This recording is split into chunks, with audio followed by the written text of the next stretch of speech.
Okay, let's go. মাশাল্লাহ, আজকে কোথায় যাচ্ছি আপনারা টাইটেল আর থাম্বনেল দেখে অবশ্যই বুঝে গেছেন।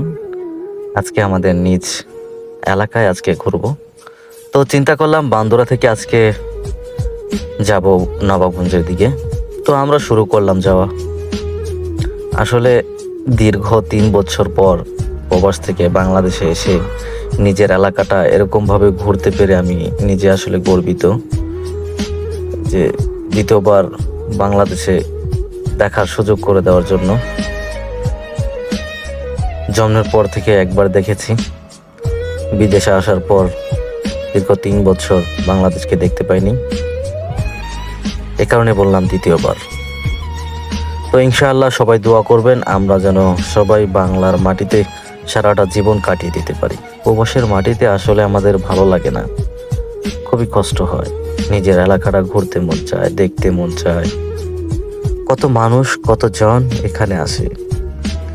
এই রাস্তাটা আমি বিদেশে যাওয়ার আগে এতটা সুন্দর ছিল না, আসার পরে আলহামদুলিল্লাহ অনেকটা সুন্দর করেছে।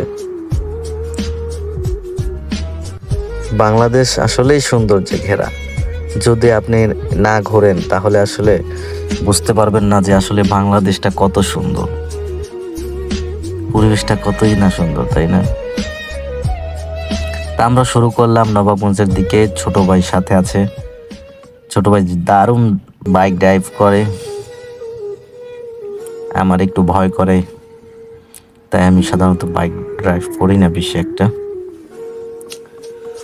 আর আম্মু তো আমাকে বাইকে চড়তেও দিবে না, বাইক কিনতেও দিবে না।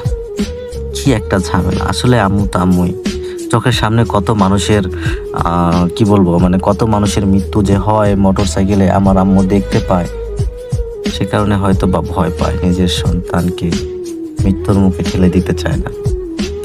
তারপরও আমাদের প্রত্যেকটা যুবকের একটাই স্বপ্ন থাকে যে বাইক কিনবো, বাইক চালাবো, নিজের একটা বাইক থাকবে, তাই না?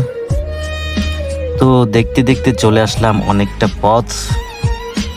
এখান থেকে কার কার এলাকা এখানে আছে অবশ্যই কমেন্ট করে আমাকে জানাবেন। আশা করি কমেন্টে জানিয়ে দিবেন আমাকে। নবাবগঞ্জের সবচেয়ে বাইক বেশি হচ্ছে নবাবগঞ্জ থানায়, দোহার নবাবগঞ্জে, এটা সবাই জানে। তো আশেপাশে যাদের বাড়ি ঘর দেখা যাচ্ছে বা যাদের নবাবগঞ্জ এলাকা, কাশিমপুর অথবা মাঝিরকান্দা অথবা সাদাপুর, অবশ্যই কিন্তু কমেন্টে জানিয়ে দিবেন যে আপনি কোন এলাকা থেকে দেখছেন এবং কি আপনার কোন এলাকা। দেখতে দেখতে আমি মাঝিরকান্দা চলে আসলাম।